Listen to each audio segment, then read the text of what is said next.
Boa alvorada, meus queridos. Bom dia, boa tarde, boa noite.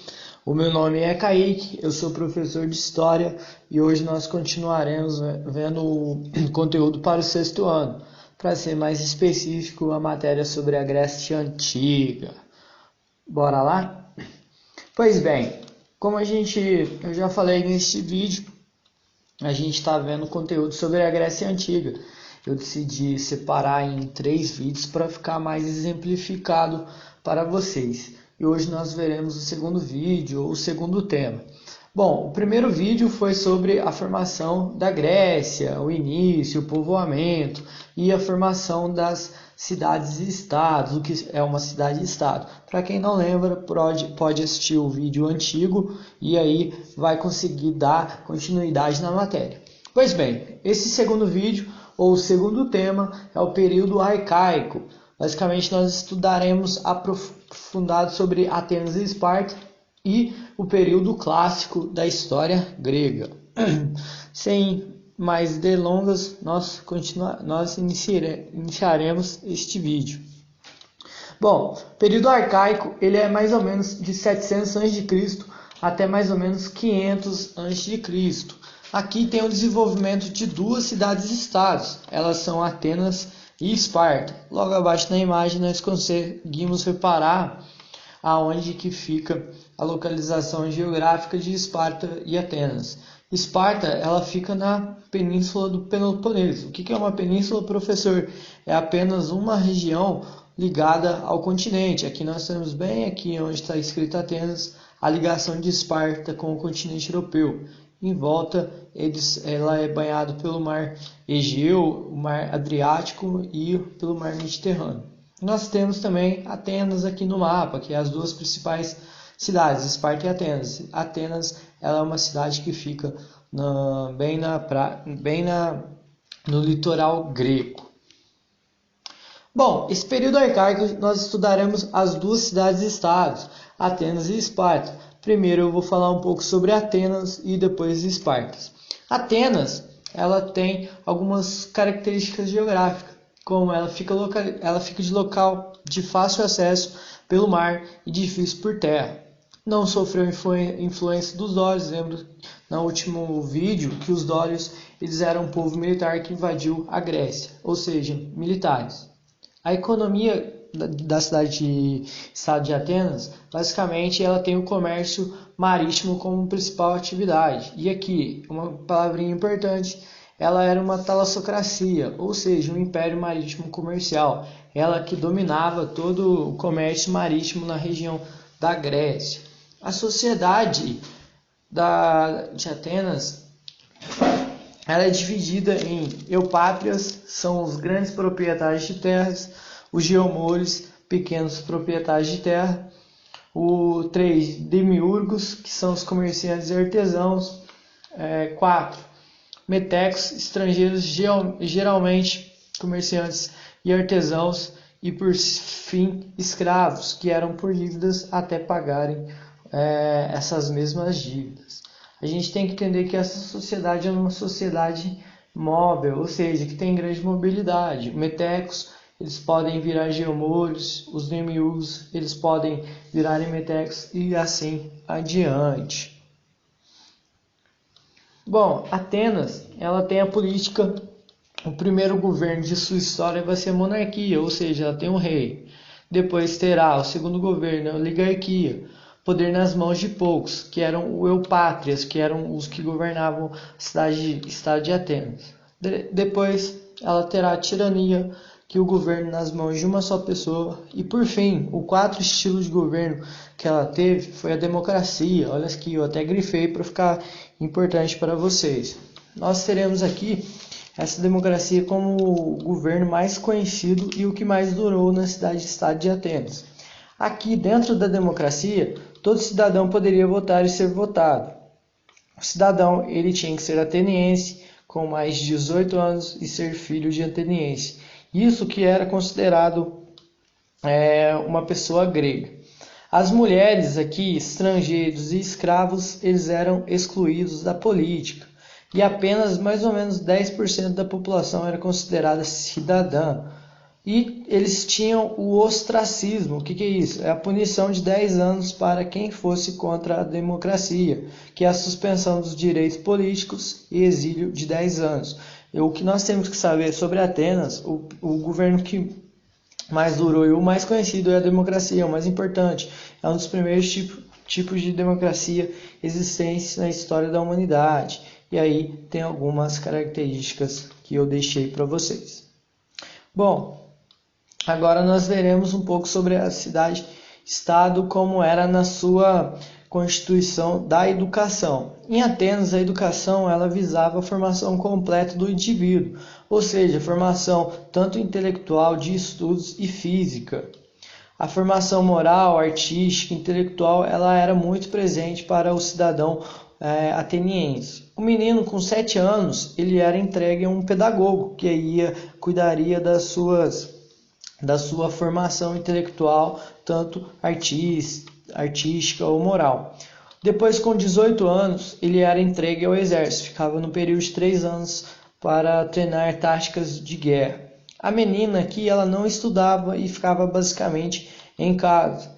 Ela também poderia ser cuidada pela sua mãe e o seu objetivo era ser uma boa esposa, apenas isso. E é claro, com isso, a mulher e menina elas tinham poucos direitos e eram subordinadas ao marido. Pois bem, aqui a imagem do lado direito é a cidade de Atenas, cidade-estado. Aqui nós temos a Acrópole, que é o local mais alto da cidade-estado, que é reservada à discussão política, administrativa, dentre outras. Aqui vocês podem reparar que é a Atena, que é a deusa da sabedoria, representa o nome da cidade, e logo fim o Pantenon, que é um local construído pelos gregos. Isso é considerado Acrópole. E aqui logo abaixo nós temos um teatro, onde que tem algumas pessoas conversando em praça pública. Bom, hoje em dia eu decidi colocar para vocês a imagem de como é a imagem representada no slide anterior. Aqui nós temos a Acrópole de Atenas atualmente. Aqui, como vocês podem reparar, a cidade, é claro, eventualmente que ela cresceu muito. Essa daqui é a Atenas antiga, a Acrópole. É claro que depois de 4.000 anos ela sofreria alguns desgastes do tempo, outros de guerra, dentre outras coisas. Ok? E aqui a reconstituição da Acrópole de Atenas foi a mesma que eu deixei explícito para vocês. Essa aqui é uma reconstituição de um dos jogos que retrata sobre a vida na Grécia Antiga. Aqui vocês podem ver a Acrópole de Atenas, que é a mesma estátua da deusa Atena, representada aqui neste jogo. Bom, a outra cidade-estado que vai ganhar grande destaque na Grécia Antiga será Esparta. Esparta ela tem algumas características geográficas, como local de difícil acesso pelo mar e fácil por terra. Ela era diferente de Atenas. Atenas tinha um local de fácil acesso pelo mar e difícil por terra. Esparta já é avesso, é diferente. Ela sofre grande influência dos dórios, ou seja, Esparta vai sofrer grande influência dos povos militares, que eram os dórios.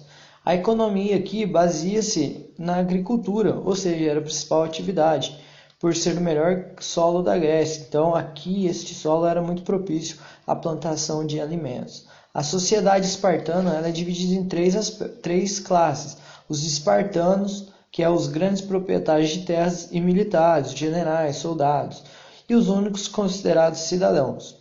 Nós teremos também os periecos, que são os comerciantes e artesãos dentro dessa sociedade, porém não eram considerados cidadãos dentro da sociedade espartana. Nós temos os ilotas, que eram os escravos submetidos à cidade-estado, ou seja, não poderiam ser vendidos, e era uma propriedade privada. Eles, depois de ganharem uma guerra, os espartanos, os soldados que eles conquistariam, transformavam eles em escravos. E era uma sociedade estamental, ou seja, com pouca mobilidade. O ilhota não pode subir para Perieco, Perieco não pode subir, eles são estagnados, diferente de Atenas. Bom, Esparta na política, ela tem a oligarquia, ou seja, o poder nas mãos de poucos, que eram os espartanos, essa classe que dominava toda a sociedade política na cidade-estado de Esparta. Vai haver uma diarquia, que é a presença de dois reis, ou seja, um na função militar e outro para a função religiosa. Temos também os principais órgãos, como a Gerúsia, que era objetivo elaborar leis, que era formada por espartanos com mais de 60 anos. Teremos a Ápela, concordar ou não com as leis da Gerúsia, que era formada por espartanos com mais de 30 anos. E, por fim, os Éforos, que fiscalizava a Ápela e a Gerúsia, e os reis. E eles eram eleitos anualmente pelos espartanos. Bom, a Esparta ela é totalmente diferente de Atenas na educação. Aqui ela apenas visava a formação física e militar do indivíduo, ou seja, treinava as pessoas desde que nasciam para ser um excelente soldado. Bom, temos também, como eu disse, a ideia de formar soldados fortes e valentes. Para vocês terem uma noção, o menino com 7 anos, ao momento que completasse essa idade, ele ia direto para o exército. E o adolescente com 20 anos já estava preparado para a guerra. Ele passava todo esse período da sua infância treinando dias e noites apenas para ser um excelente soldado. As crianças com defeitos físicos, elas eram mortas, por incrível que pareça. Se tivesse qualquer tipo de deficiência física, às vezes ela nascesse com algum dedo faltando ou com algum problema para andar, ela era morta quando criança.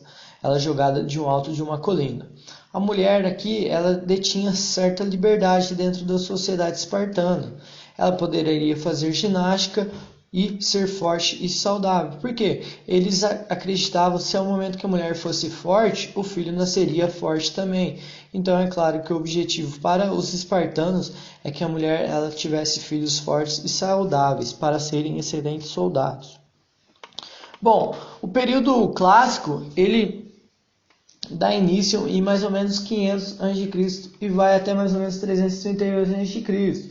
Ou seja, vai ter o auge da cidade-estado de Atenas e da democracia. E o principal líder nesse período será Péricles. Atenas ela forma um império marítimo comercial, como eu disse, talassocracia. Professor, preciso ficar guardando nomes, datas e a separação desses conteúdos? Não, fique tranquilo, importante vocês saberem o contexto. Aqui, neste período clássico, vai haver várias guerras. Como as guerras médicas e a guerra do Peloponeso. As médicas foram dos gregos versus os persas. Os persas eles queriam conquistar mais territórios, ou seja, eles queriam adentrar o território grego. Os gregos se uniram e lutaram contra os persas. O nome foi guerra porque aconteceu na região chamada Média. Tinha uma região na Grécia que chamava Média, e aí os conflitos serão travados aqui nessa região, e por isso que levam o nome de guerras médicas. Foram 2 batalhas. A primeira batalha de Maratona, que tem a vitória dos gregos. O fator decisivo foi a união desse povo. E segundo, a batalha naval de Salamina. O fator decisivo foi a união dos gregos. Inclusive, uma curiosidade dessa batalha de Salamina é que os gregos eles tinham uma frota naval menor do que a dos persas, e eles decidiram fazer um golpe para conseguir a vitória. O que eles tramaram? Os gregos eles pegaram um soldado e falaram para o soldado que ele era para trair os gregos e aí conversar com o rei persa. Ao momento que esse grego vai e conversa com o rei persa, ele fala que não quer mais ser grego, e aí ele recebe várias moedas em ouro. O que ele fala? Olha, a frota naval grega ela vai estar atracada em determinado local. Vocês podem ir pela noite e lá vão destruir essa frota naval grega. Os persas eles levam toda essa frota naval que eles tinham neste local, que era uma baía, porém a hora que chegam lá não tinha nenhum navio, era uma emboscada, e os navios gregos, eles que são menores que os navios persas e mais rápidos, conseguem destruir toda a frota naval dos persas. E aí em 445 a.C. surge o Tratado de Susa, que os persas eles prometem nesse tratado nunca mais que iriam atacar a cidade grega, as cidades-estados gregas. Bom, opa, pulei uma aqui, deixa eu voltar. Aqui, bom, certinho. Temos também a representação de soldados gregos que lutaram nesses conflitos, junto com os trirremes, que eram os navios usados pelos gregos e os soldados persas. Aqui vocês podem reparar, são 3 soldados espartanos que combateram nessas guerras. Nós temos aqui o escudo, uma lança e o elmo, que é o capacete que eles utilizavam, uma caneleira. Isso daqui é claro que de acordo com que fosse a sua tintura, era ia subindo o grau na hierarquia militar. Aqui nós temos a representação do trireme, que este trireme aqui é um navio utilizado pelos gregos com uma vela e vários soldados, vários remos que eles utilizavam nos navios.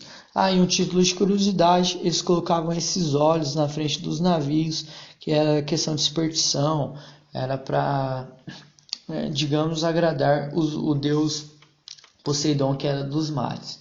Aqui a gente tem logo abaixo a imagem representando os soldados gregos, um do lado do outro, e aqui por dentro do navio do trireme, do navio de guerra grego, que são triremes porque são 3 linhas de remos, por isso que é considerado trirremes.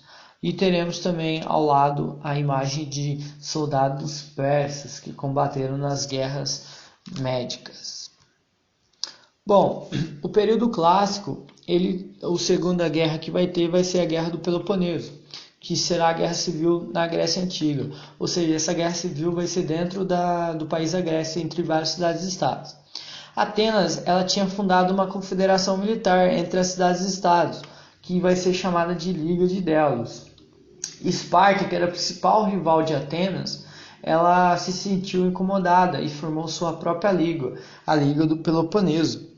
Com isso, em 431 a.C., vai ter o início da guerra entre a Liga de Delos, que era Atenas mais seus aliados, versus Liga do Peloponeso, que era Esparta mais seus aliados.